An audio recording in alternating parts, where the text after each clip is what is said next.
नमस्कार, स्वागत है आपका हमारे चैनल में एजुकेशन फॉर नॉलेज में। आज के इस वीडियो में केमिकल फार्मूला जो कि केमिस्ट्री का ये है मोस्ट इम्पॉर्टेंट होगा। ये रासायनिक सूत्र जो है आपके एग्जाम में पूछे जाते हैं। ये सारे पीवाईक्यू प्रश्न हैं। यहाँ पे टॉप 70 प्रश्न है, तो अच्छे से प्रैक्टिस और रिवीजन कर लीजिए ताकि आपको चीज़ें जो है रिमेंबर और लर्न दोनों रहे। तो ये महत्वपूर्ण प्रश्न क्वेश्चन जो है बेस्ड पीवाईक्यू बेस्ड है, जो सारे एग्जाम में पूछे गए हैं। ये सारे एग्जाम के लिए इंपॉर्टेंट है। केमिस्ट्री रसायन विज्ञान के लिए एक इम्पॉर्टेंट टॉपिक होता है अपने आप में। केमिकल फार्मूला, केमिकल नाम, सूत्र वगैरह पूछे जाते हैं। ये हमारा पार्ट 2 वीडियो है। अगर आप पार्ट 1 नहीं देखें तो ज़रूर देखिए, हम कई दिन पहले ही अपलोड कर चुके हैं। सारे प्रश्नों को अच्छे से करेंगे, बहुत ईजी है। इसको लाइन बाय लाइन अगर देखा जाए और बस रिविज़न करना है और प्रैक्टिस करना है। तो हमारा देखिए पहला प्रश्न आपसे पूछ रहा है कि एनेस्थीसिया जिसे बेहोशी कहते हैं, बेहोशी के रूप में चिकित्सा के क्षेत्र में प्रयुक्त होने वाले क्लोरोफॉर्म का रासायनिक सूत्र क्या है। तो क्लोरोफॉर्म का रासायनिक सूत्र पूछा गया, तो आपका यहाँ पे ए हो जाएगा CHCl3। CHCl3 आपका क्लोरोफॉर्म का रासायनिक नाम है। इसका आम भाषा में एनेस्थीसिया बेहोशी कहते हैं। इसी का यूज होता है क्लोरोफॉर्म के रूप में। फिर आपसे देखिए नेक्स्ट प्रश्न पूछा जा रहा है, और आपसे नेक्स्ट पूछा जा रहा है कि फिनॉल फिनॉल को रासायनिक विज्ञान में किस अन्य नाम से भी जाना जाता है। तो 2 का करेक्ट आंसर आपका यहाँ पे बी होगा, कार्बोलिक एसिड। तो आप याद रखिएगा कार्बोलिक एसिड फिनॉल का रासायनिक विज्ञान मतलब कि इसका दूसरा नाम है। रासायनिक विज्ञान में इसका दूसरा नाम है फिनॉल का। वहीं आपका नेक्स्ट है देखिए साइट्रिक एसिड। साइट्रिक एसिड खट्टे फलों में पाया जाता है, एसिटिक एसिड विनेगर में पाया जाता है, और फॉर्मिक एसिड चिट्टी के डंक में, जिसे मेथनोइक अम्ल कहते हैं। फिनॉल फिनॉल का रासायनिक सूत्र केमिकल फार्मूला क्या है। तो 3 का आंसर आपका बी होगा, C6H5OH आपका करेक्ट आंसर है। वहीं आपका अगला प्रश्न है कि फर्श साफ करने वाले फिनाइल और बेकेलाइट प्लास्टिक के निर्माण में मुख्य रूप से किसका उपयोग होता है। 4 का करेक्ट आंसर आपका सी होगा, फिनॉल का यूज किया जाता है। सामान्य पीने वाली शराब यानी कि अल्कोहलिक बेवरेज में मुख्य रूप से कौन सा रसायन उपस्थित होता है। तो 5 का आपका जो है एथेनॉल उसमें रहता है डाला हुआ। आपका अगला प्रश्न है कि एथेनॉल का रासायनिक सूत्र केमिकल फार्मूला कौन सा है। तो 6 का करेक्ट आंसर आपका बी होगा, C2H5OH। फिर वहीं आपका अगला प्रश्न है देखिए, सिंपल आपका क्वेश्चन है कि पेट्रोल में मिलाकर जैव ईंधन यानी बायोफ्यूल के रूप में किस कार्बनिक यौगिक का उपयोग व्यापक पैमाने पर किया जा रहा है। तो अभी के समय में पेट्रोल में क्या मिलाया जा रहा है। तो सिंपल आप याद रखिए, जो गाड़ी वगैरह भी खराब हो रहा है, बहुत न्यूज़ सुने होंगे। एथेनॉल जो है पेट्रोल में मिला के क्या बनाया जा रहा है। तो आप बोल सकते हैं ब्लीडिंग पेट्रोल कहते हैं उसे, एथेनॉल वगैरह। देखिए जहरीली शराब या हुड स्प्रिट, तो हुड स्प्रिट के नाम से किसे जाना जाता है, जिसे पीने से अंधापन या मृत्यु हो सकती है। तो जहरीली शराब। 8 का आपका करेक्ट आंसर यहाँ पे बी होगा, मेथेनॉल, जिसका CH3OH होता है मेथेनॉल। इसे हुड स्प्रिट के नाम से जाना जाता है। वहीं आपका अगला प्रश्न है कि घावों और चोट पर एंटीसेप्टिक के रूप में प्रयुक्त होने वाली पीले रंग की क्रिस्टलीय ठोस आयोडोफार्मा का सूत्र क्या है। तो आयोडोफार्मा आपका करेक्ट आंसर 9 का यहाँ पे हो जाएगा बी, CHI3 यानी CHL3 आप बोल सकते हैं। वहीं आपका है फॉर्मेल्डिहाइड। तो फॉर्मेल्डिहाइड का रासायनिक केमिकल फार्मूला क्या है। 10 का करेक्ट आंसर आपका HCHO। तो HCHO आपका यहाँ पे करेक्ट आंसर है। वहीं आपका अगला प्रश्न है कि फॉर्मेल्डिहाइड के 40% जलीय घोल को क्या कहा जाता है, जिसका उपयोग जैविक नमूनों को सड़ने से बचाने के लिए किया जाता है। तो 11 का करेक्ट आंसर आपका बी होगा, फॉर्मेलाइन कहा जाता है। तो कुछ प्रश्न आपको बहुत इंपॉर्टेंट लगेगा, और कुछ क्वेश्चन आप बस ऐसे ही रिवीजन कर लीजिए, ताकि इसमें से कोई भी आएगा तो आपको आगे चल कर दिक्कत नहीं होगा। तो नेल्स पर लगी पॉलिश को साफ करने के लिए नेल पॉलिश रिमूवर को मुख्य रूप से कौन सा वाष्पशील द्रव होता है। 12 का आंसर आपका ये होगा, एसीटोन होता है। एसीटोन का फार्मूला भी लिखा हुआ आप देख सकते हैं। आपका सबसे सरल बंद रिंग यानी रिंग स्ट्रक्चर वाला एरोमेटिक हाइड्रोकार्बन बेंजीन का रासायनिक सूत्र क्या है। तो 13 का करेक्ट आंसर आपका यहाँ पे बी हो जाएगा, C6H6 आपका करेक्ट है। वहीं आपका अगला प्रश्न है कि पेंट थिनर और खतरनाक विस्फोटक पदार्थ यानी TNT, जिसे देखिए आप बोल सकते हैं ट्रीनाइट्रोट्यूलिन। तो ट्राई नाइट्रोट्यूलिन बनाने में किसका उपयोग किया जाता है। TNT एक विस्फोटक एक्सप्लोसिव पदार्थ है। 14 का करेक्ट आंसर आपका ये होगा टाइलुइन। तो टाइलुइन का यहाँ पे फार्मूला भी दिया गया। वहीं आपका घरेलू रसोई गैस जिसे एलपीजी कहते हैं, एलपीजी का full form liquefied petroleum gas. Cylinder और सिगरेट लाइटर का मुख्य घटक ब्यूटेन का रासायनिक सूत्र क्या है? तो याद रखिएगा ब्यूटेन रहता है एलपीजी में, ये आपसे पूछ सकता है, या घरेलू रसोई गैस में ब्यूटेन मुख्य रूप से मिला रहता है। इसका केमिकल फार्मूला क्या हो जाएगा? तो आपका बी हो जाएगा C4H10। फिर आपका अगला प्रश्न है कि रक्त शर्करा यानी ब्लड शुगर या मक्का शर्करा मुख्य रूप से जाने वाले ग्लूकोज का रासायनिक सूत्र क्या है? तो सिस्टीन का करेक्ट आंसर आपका यहाँ पे बी हो जाएगा C6H12O6। शर्करा पूछा, ब्लड शुगर, C6H12O6 यही आपका शुगर है। फिर आपका अगला प्रश्न है कि शरीर को तुरंत ऊर्जा इंस्टेंट एनर्जी प्रदान करने के लिए किसका सेवन किया जाता है? तो 17 का आंसर भी होगा ग्लूकोज का यूज किया जाता है। शरीर को अगर तुरंत एनर्जी चाहिए, जैसे हम खिलाड़ी वगैरह को। साधारण चीनी यानी केन शुगर, जैसे केन शुगर या टेबल शुगर के जिसे कहते हैं उसे साधारण चीनी भी कहते हैं। इसका बोल रहा रासायनिक सूत्र केमिकल फार्मूला क्या है? तो आपका हो जाएगा C12H22O11। तो ये वाला फार्मूला आप याद रखिएगा, और ग्लूकोज का फार्मूला, ग्लूकोज और चीनी दोनों का फार्मूला याद रखिएगा। देखिए यहाँ पे आपका यहाँ पे फार्मूला दिया था C6H12O6, ये आपका शुगर चीनी का है, शुगर का है, और चीनी का यानी कि ये आपका ग्लूकोज का है। आप अच्छे से याद रखिए, ये आपका शुगर यानी शर्करा का है, ग्लूकोज का बोल सकते हैं। और वही ये वाला जो है चीनी का है, देखिए केन शुगर या टेबल शुगर का है, C12H22 हो जाएगा और वो 11 हो जाएगा। फिर आपका है कि सुक्रोज मुख्य रूप से किन प्राकृतिक स्रोतों में पाया जाता है? 19 का करेक्ट आंसर आपका ये होगा गन्ने और चुकंदर में। सुक्रोज मीठी चीज़ है, तो आपका ये गन्ने में और चुकंदर में सुक्रोज पाया जाता है। सीसा यानी लीड, जैसे लीड धातु या सीसा कहते हैं, प्राप्त करने में सबसे प्रमुख अयस्क यानी कि गैलेना का रासायनिक सूत्र या नाम क्या है? तो रासायनिक नाम और सूत्र दोनों बताना है। 20 का करेक्ट आंसर आपका यहाँ पे ए हो जाएगा, लेड सल्फाइड कहते हैं यानी PbS। फिर आपका अगला प्रश्न दिया है, और आपका अगला प्रश्न ये है कि पारे मरकरी का सबसे प्राकृतिक अयस्क सिनेबार का रासायनिक सूत्र क्या है? 21 का ए होगा HgS आप याद रखिएगा, ये आपका पारा है। वहीं आपका अगला प्रश्न है, और प्रश्न ये है कि सिनेबार का प्राकृतिक रंग कैसा होता है? तो सिनेबार का प्राकृतिक रंग, नेचुरल रंग कैसा है? तो ये मरकरी का है, आपका अयस्क है। 22 का करेक्ट आंसर भी होगा गहरा गाढ़ा लाल। तो गहरा गाढ़ा लाल हो जाएगा 22 का। वहीं आपका 23 है कि बेवकूफ़ों का सोना यानी कि या झूठा सोना, तो फॉल्स गोल्ड किसे कहा जाता है? 23 का करेक्ट आंसर भी है आयरन पायराइड को Fe2 यानी आयरन पायराइड झूठा सोना, बेवकूफ़ों का सोना। फिर आपका अगला प्रश्न दे रखा है, देखिए साधारण रेत या सिलिका जिससे कांच बनाया जाता है उसका रासायनिक सूत्र क्या है? तो 24 का आंसर आपका ये होगा SiO2। देखिए घड़ियों में समय को नियंत्रित करने वाले ओसिलेटर या इलेक्ट्रॉनिक डिवाइसेस में किस क्रिस्टल का उपयोग होता है? 25 का करेक्ट आंसर भी होगा क्वार्ज का प्रयोग होता है। आपका अगला प्रश्न है कि भारत में प्रचुर मात्रा में पाए जाने वाले लोह आयरन मुख्य अयस्क हेमेटाइट का रासायनिक सूत्र क्या है? तो लोहे का अयस्क क्या है? हेमेटाइट है। तो इसका पूछ रहा है केमिकल फार्मूला। तो 26 का करेक्ट आंसर भी होगा Fe2O3 एक प्रकार का लोहा आयरन है। लोहे का सबसे सर्वोत्तम कोटि जिसमें 72% धातु अंश वाला प्राकृतिक चुंबकीय गुण रखने वाला अयस्क कौन सा है? तो 27 का आंसर भी होगा, ये आपका मैग्नेटाइट हो जाएगा Fe3O4। फिर आपका अगला प्रश्न दिया है कि एल्युमिनियम धातु को निष्कासित करने का सबसे मुख्य अयस्क बॉक्साइट का सूत्र क्या है? तो एल्युमिनियम जो है बॉक्साइट से प्राप्त किया जाता है। आपका यहाँ पे 28 का आंसर ए हो जाएगा Al2O3 इंटू 2H2O। फिर आपका अगला प्रश्न दे दिया कि एल्युमिनियम के निष्कासन यानी हॉल हेरोल्ड प्रोसेस में गलनांक मेल्टिंग पॉइंट को कम करने के लिए कौन सा रासायनिक मिलाया जाता है? 29 का करेक्ट आंसर आपका यहाँ पे ए हो जाएगा, क्रायोलाइट मिलाया जाता है। पारंपरिक ब्लैक एंड वाइट फोटोग्राफी के रील या फिल्म को डेवलप करने में किस रसायन का उपयोग होता है?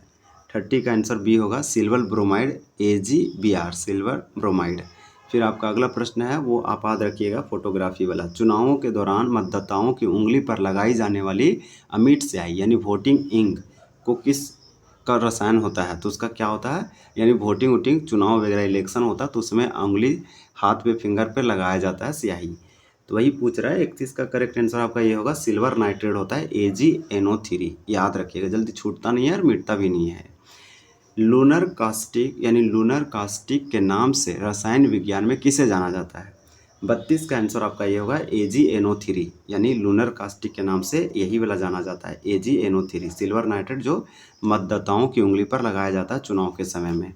फिर आपका 33 है कि कृत्रिम वर्षा जिसे आर्टिफिशियल रेन कहते हैं या फिर क्लाउड सीडिंग भी कहते हैं, आर्टिफिशियल रेन या कृत्रिम वर्षा या क्लाउड सीडिंग कराने के लिए किस रसायन का छिड़काव किया जाता है? ये रेगिस्तान वाले क्षेत्रों में किया जाता है। 33 का यहाँ पे आपका करेक्ट आंसर क्या हो जाएगा? तो सिंपल याद रखिएगा, ये होगा सिल्वर आयोडाइड। कुएं के पानी को कीटाणु रहित करने के लिए प्रयुक्त होने वाली लाल दवा का रासायनिक या सूत्र क्या है? रासायनिक नाम और सूत्र क्या है? तो 34 का आपका ये होगा पोटासियम परमैंगनेट KMnO4 आप याद रखिएगा। फिर आपका अगला है कि प्रयोगशाला यानी लैब में मानव द्वारा कृत्रिम रूप से संश्लेषित सिंथेसाइज पहला कार्बनिक यौगिक कौन सा था? तो ये आपका जीके का क्वेश्चन है। 35 का राइट आंसर आपका बी होगा यूरिया है, यानी कि मानव के द्वारा आर्टिफिशियल मैन मेड कृत्रिम रूप से सिंथेसाइज करने वाला कार्बनिक यौगिक कौन था? तो लैब में तैयार किया गया था यूरिया। फिर आपका अगला प्रश्न है कि यूरिया की खोज और संश्लेषण किस वैज्ञानिक के द्वारा प्रयोगशाला में सर्वप्रथम किया गया था? 36 का आंसर ये होगा फेडरिक वोहर। तो फेडरिच वोहर का नाम याद रखिएगा। भारतीय सोरा और इंडियन साल्ट पीटर का रासायनिक सूत्र क्या है जो गन पाउडर और बारूद में प्रयुक्त होता है? 37 का करेक्ट आंसर आपका यहाँ पे बी होगा KNO3। फिर आपका अगला प्रश्न है कि चिली साल्ट पीटर का रासायनिक सूत्र क्या है? तो 38 का आंसर ये होगा NaNO3 यानी सोडियम नाइट्रेट को चिली साल्ट पीटर कहते हैं और NaNO3 हो जाएगा आपका इसका सूत्र है। वहीं आपका अगला प्रश्न है कि ट्रैफिक पुलिस द्वारा ड्राइवरों को ब्रीथ एनालाइजर टेस्ट यानी शराब पीने की जांच करने के लिए किस रसायन का उपयोग किया जाता है? तो आपका 39 का करेक्ट आंसर आपका यहाँ पे है पोटासियम डाइक्रोमेट। कास्टिक सोडा जिसे कास्टिक पोटास कहते हैं, इसका कास्टिक पोटास का रासायनिक नाम और सूत्र क्या है जो सॉफ्ट पॉप और शेविंग क्रीम में प्रयुक्त होता है? तो 40 का करेक्ट आंसर आपका यहाँ पे बी हो जाएगा पोटासियम हाइड्रोक्साइड जिसे KOH कहते हैं। आपका अगला प्रश्न है कि शुष्क बर्फ जिसे ड्राई आइस किसे कहा जाता है? तो 41 का ये होगा ठोस carbon dioxide solid carbon dioxide को शुष्क या ड्राई आइस कहा जाता है। शुष्क बर्फ का ठोस से सीधे गैस अवस्था में बदलने किस प्रक्रिया का उदाहरण है? तो शुष्क ठोस से शुष्क बर्फ का ठोस सीधे गैस में बदलना। 42 का बी होगा, ये ऊर्ध्वापातन यानी सब्लिमेशन कहलाता है। वहीं आपका अगला प्रश्न है कि परमाणु रिएक्टर्स न्यूक्लियर रिएक्टर में न्यूट्रॉनों की गति को नियंत्रित करने हेतु मादक मॉडरेटर के रूप में किसका उपयोग होता है? तो 43 का करेक्ट आंसर आपका यहाँ पे क्या हो जाएगा? तो ए हो जाएगा भारी जल यानी D2O। तो D2O को भारी जल कहते हैं D2O, और ये परमाणु न्यूक्लियर रिएक्टर के न्यूट्रॉनों की गति को नियंत्रित करने के लिए मॉडरेटर मानदक के रूप में उपयोग होता है।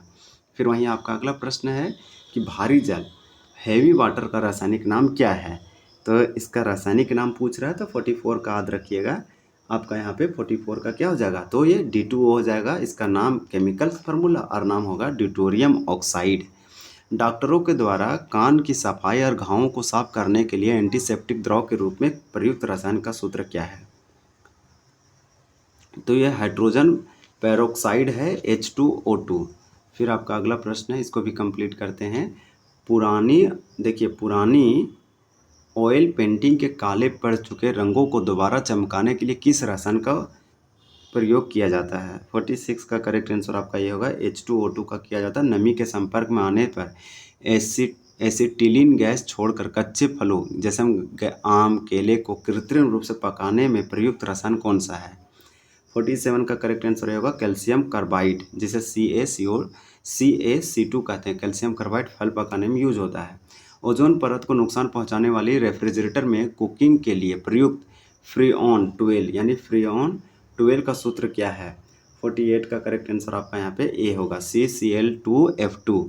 फिर आपसे अगला प्रश्न पूछा जा रहा है और आपका प्रश्न ये है कि बिजली से लगी भयानक आग और फैक्ट्रियों की आग को बुझाने में प्रयुक्त पायरीन का रासायनिक नाम क्या है? तो 49 का करेक्ट आंसर आपका यहाँ पे ए होगा, कार्बन टेट्राक्लोराइड, CCl4। वहीं फिर आपका अगला प्रश्न है कि पेट की एसिडिटी यानी अम्लीयता को दूर करने वाले एंटासिड सिरप जैसे इनो डाइजीन में प्रयुक्त मिल्क ऑफ मैग्नीशियम का सूत्र क्या है?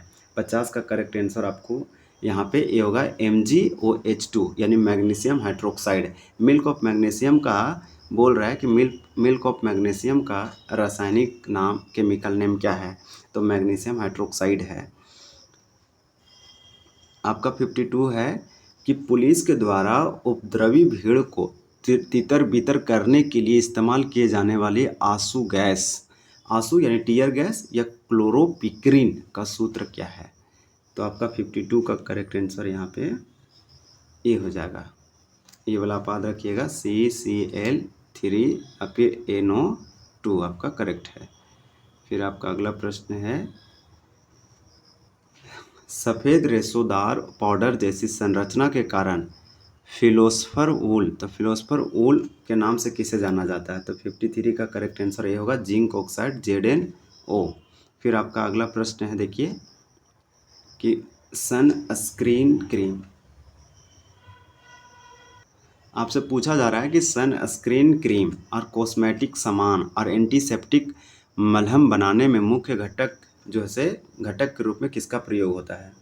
तो ये ZnO का होता है, यानी कि जिंक ऑक्साइड का यूज किया जाता है। ZnO आप याद रखिएगा। फिर आपका अगला प्रश्न दिया है कि निम्न में से कौन सा यौगिक कैंसरकारी यानी कार्सिनोजेनिक प्रवृत्ति का होता है? तो कार्सिनोजेनिक जो कैंसर वगैरह फैलाता है ये आपका बेंजीन है, जिसका फार्मूला C6H6 है। नाइट्रोजन का सबसे प्रमुख उर्वरक फर्टिलाइजर जो खेतों में व्यापक रूप से इस्तेमाल किया जाता है कौन सा है? 56 का करेक्ट आंसर ए होगा, यूरिया।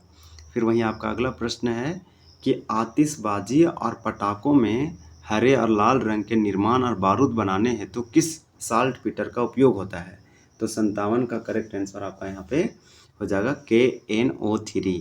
फिर देखिए आपका अगला प्रश्न, हम लोग का कुछ ही प्रश्न बचा हुआ है। दक्षिण अमेरिकी देश चिली के अटाकामा रेगिस्तान में बहुताया में पाए जाने वाला खनिज कौन सा है? तो 58 का आपका ये होगा, चिली साल्ट पीटर। इसका नाम भी चिली साल्ट पीटर है और ये चिली में पाया जाता है। हॉल हेरोल्ड, तो हॉल हेरोल्ड प्रक्रिया का संबंध किस धातु के औद्योगिक उत्पादन से है? 59 का भी आपका यही होगा, एल्युमिनियम होगा। आप उसके बाद आपका अगला प्रश्न है कि कार्बोलिक एसिड, तो कार्बोलिक एसिड का उपयोग मुख्य रूप से किस प्रकार के साबुन बनाने में किया जाता है? तो इससे तो एंटीसेप्टिक साबुन बनाने में किया जाता है। अमोनियम साइनेट यानी अमोनियम साइनेट को गर्म करके प्रयोगशाला में यूरिया किसने प्राप्त किया था? 61 का आंसर आपका होगा, फ्रेडरिक वोहर। ये वाला याद रखिएगा, वो पहला साइंटिस्ट था जिसने किसी लैब में किसी कार्बनिक पदार्थ को बनाया। शराब पीकर वाहन चलाने वाले चालकों की सांस जांच उपकरण में पोटासियम डाइक्रोमेट का रंग कैसा होता है? तो 62 का करेक्ट आंसर होगा, नारंगी लाल का होता है। ठोस कार्बन डाइऑक्साइड को कमरे के तापमान पर खुला छोड़ने पर यह द्रव में बदले बिना सीधे किस में परिवर्तित हो जाता है? लिक्विड में चेंज नहीं हुआ, ये ठोस था, सॉलिड था, ये गैस में परिवर्तन हो गया, तो ये गैस हो जाएगा आपका सिंपल आंसर। वहीं आपका अब अगला प्रश्न है कि हाइड्रोजन पेरोक्साइड का उपयोग मुख्य रूप से किस रूप में किया जाता है? तो 64 का आंसर ये होगा, माल्ड एंटीसेप्टिक और ब्लीचिंग एजेंट के रूप में। फिर आपका अगला प्रश्न दे दिया कि कैल्शियम कार्बाइड CaC2 जल या वायु की नमी के साथ अभिक्रिया करके कौन सी गैस उत्पन्न करता है? तो 65 का करेक्ट आंसर आपका यहाँ पे एसिटिलीन हो जाएगा, C2H2 हो जाएगा।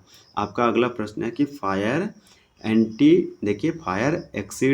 एक्सटिंग्विशर, तो यहाँ पे एक्सटिंग्विशर पायरीन के रूप में किस गैस या द्रव का छिड़काव बिजली के आग पर बुझाने के लिए किया जाता है? तो आपका हो जाएगा कार्बन टेट्राक्लोराइड, जिसका फार्मूला CCl4। फिर वहीं आपका अगला प्रश्न है कि क्लोरोपिक्रीन टीयर गैस का प्रयोग मुख्य रूप से किसके द्वारा किया जाता है। तो 67 का ये होगा, सुरक्षा बलों पुलिस के द्वारा भीड़ नियंत्रण करने के लिए। जिंक ऑक्साइड ZnO का व्यापक उपयोग किस उद्योग में सबसे अधिक होता है। 68 का ये होगा, कॉस्मेटिक और त्वचा देखभाल उत्पादन में। फिर आपका अगला प्रश्न है और इस वीडियो का सबसे अंतिम और लास्ट प्रश्न है, आपसे बोल रहा है कि लेड सल्फाइड PbS का सामान्य नाम क्या है। आप बताइए क्या है, क्या बॉक्साइड है या सिनेबार है या गैलेना है या हेमेटाइड है। बहुत इजी क्वेश्चन, आसान है। आप क्लास 8 में पढ़े होंगे, 9 या 10 या 11 12 में कहीं ना कहीं पढ़े होंगे। ये सारे प्रश्न आप कर लेते हैं तो केमिस्ट्री का कई सारे चैप्टर आपका कंप्लीट हो सकता है। केमिकल नेम, कॉमन नेम, उसके बाद केमिकल फार्मूला, उसके बाद आपका हो गया कि कॉमन नेम के बाद आप ये भी पढ़ पाएंगे इसमें कि किसका प्रयोग यूज क्या है। ये आप बहुत ही इंपॉर्टेंट टॉपिक था। इसमें 69 अपने आप में बहुत ही सारे एकदम क्लियर कट देखे, कहीं भी आपको कोई भी दिक्कत नहीं होगा। इसी समय से क्वेश्चन घूरा फिरा के पूछे जाते हैं डायरेक्टली इनडायरेक्टली। तो आने वाला समय में आपको यहाँ पे बेनिफिट देखने को मिलेगा, अभी तुरंत आपको नहीं मिलेगा। तो इस प्रकार से तुरंत अभी आप एग्ज़ाम देंगे तो अब आपको बेनिफिट देखना, नहीं तो आप PYQ, ये सारे PYQ है इसलिए आपको बोल रहे हैं कि यही सब पूछे गए हैं, वो सेंट्रल गवर्नमेंट का हो या कोई भी एग्ज़ाम हो। तो आप अच्छे से प्रैक्टिस और रिवीजन कर लीजिए। वीडियो को एंड करते हैं। वीडियो देखने के लिए धन्यवाद।